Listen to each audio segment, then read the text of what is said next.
planting in June. That's where we're at. We're gonna plant some more stuff in our garden for June. And basically the way this works is it never stops. Every month we're gonna be planting something, and June is no different, even though it's starting to get warm. But I think we might be about to get some cloud tomorrow. I think we're supposed to get like 2 inches of rain, so I'm gonna take advantage of that and really get some stuff going into the garden. If you don't take anything away from this, just remember this. It's always been my experience. When you're about to get some rain, plant some seeds, because then you don't have to water it as much. And so the first thing I get really excited to plant is, try not to spill them out of my hand, black-eyed peas, boy.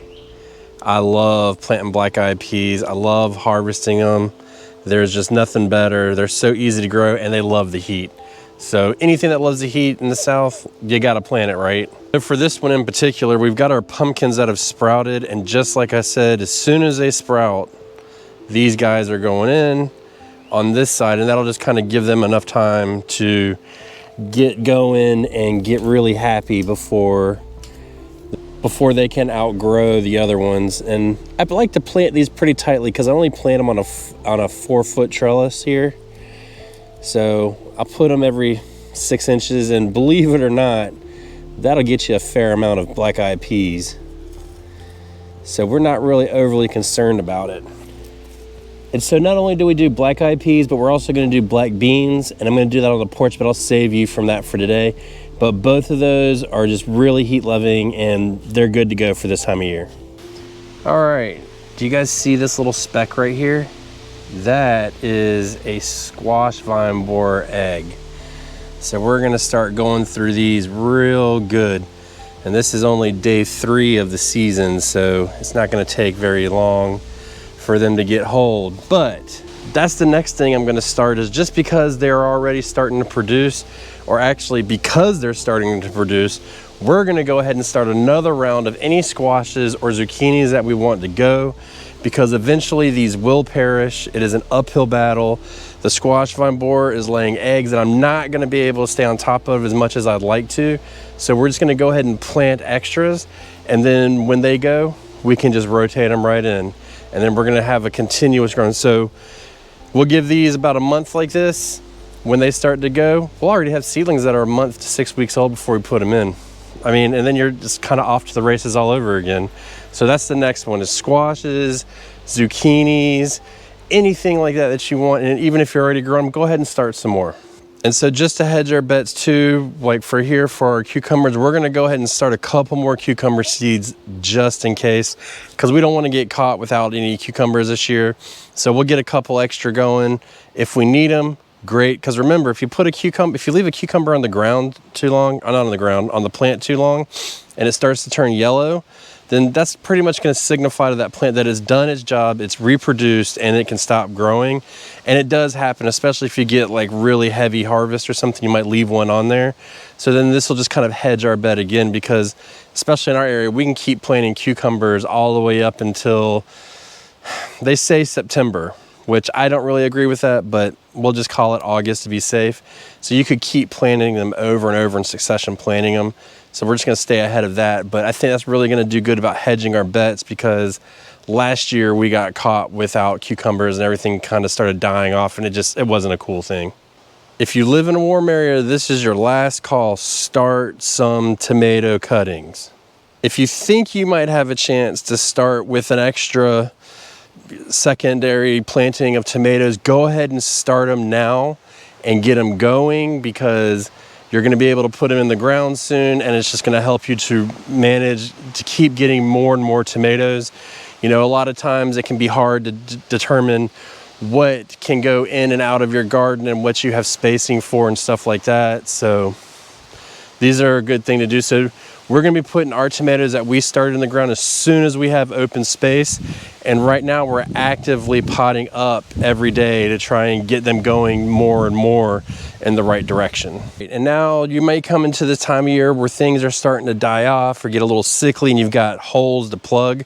So in this garden bed right here, I've got a whole row right here that I don't know exactly what I'm going to put in it, but I can tell you what, there is one thing that I would start now and is great for plugging holes in your garden.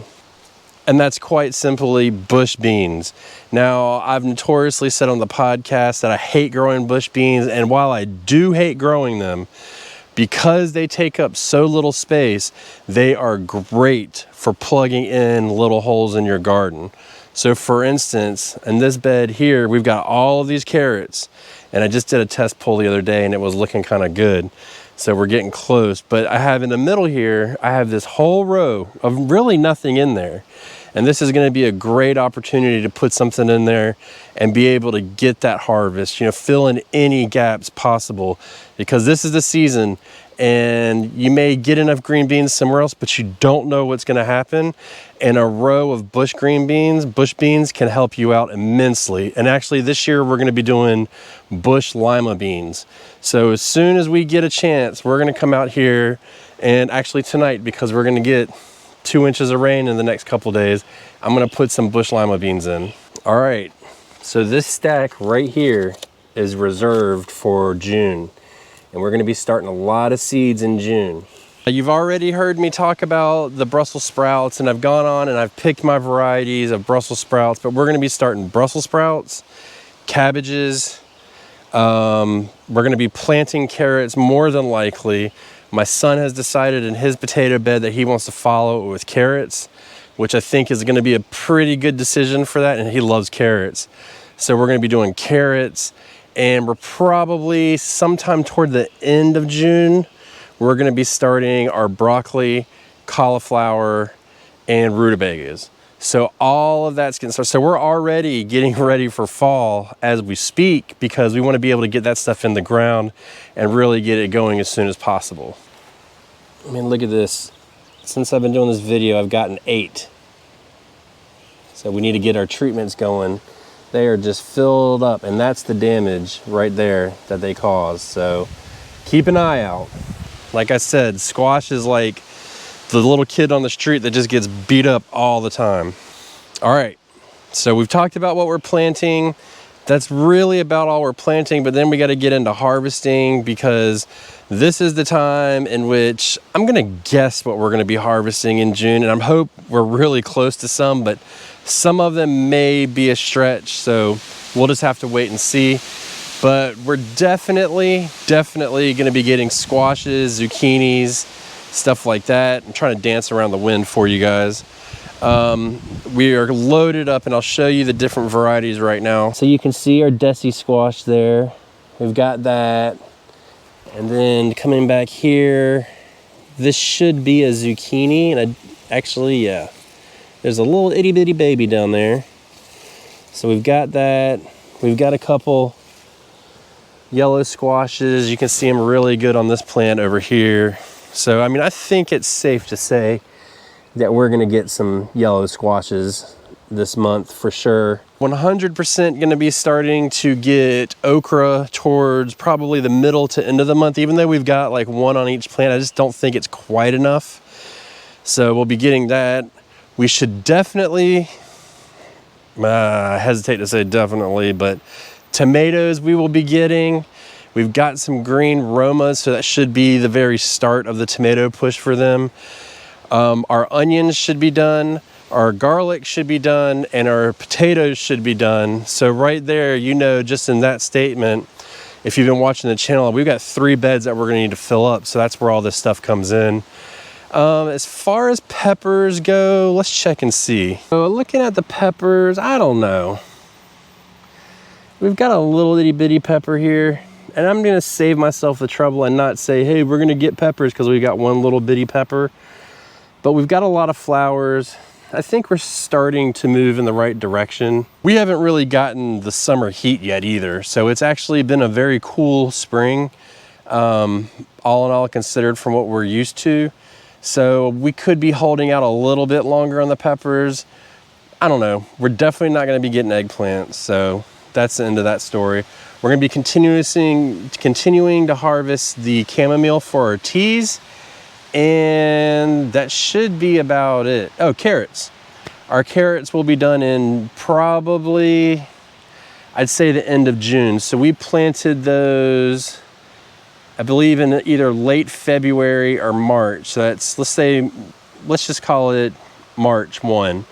So April, May, June.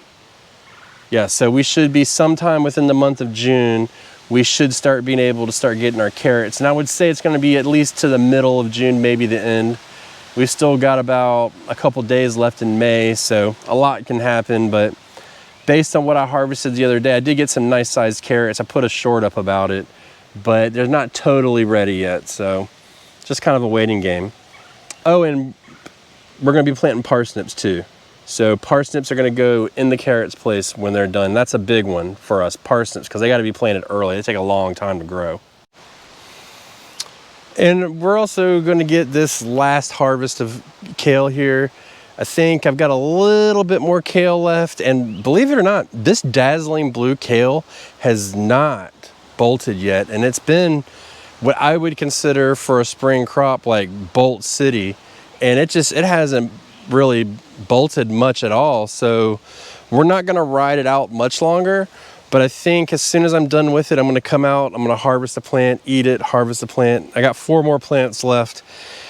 That should give me a couple weeks worth of kale, unless my family decides to like randomly jump in it. But I've come to experience that my family doesn't really like kale, and that's okay. You don't have to like kale.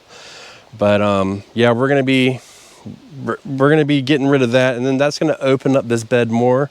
And I'm actually not gonna put anything in its place because I really want the air to be able to flow through, because everything in this bed here is very susceptible to powdery mildew. So the more air that we can get to flow through, I think the better off we're gonna be.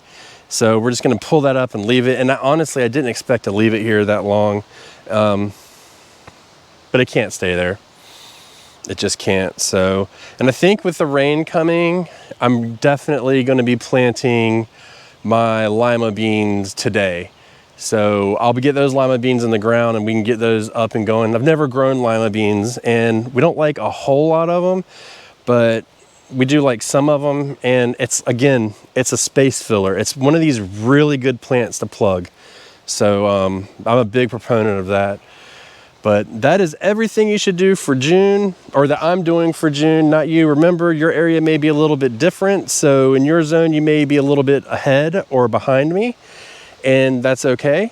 But remember, the weather can do crazy things. So if you have a question about it, just go ahead and plant it. Why not? I mean, don't do anything crazy. I wouldn't be planting pumpkins or anything right now because there's just not enough season for me left to be planting more pumpkins. So, you know, stuff like that, it takes a really long time. Don't worry about it, but enjoy June because it's another busy month.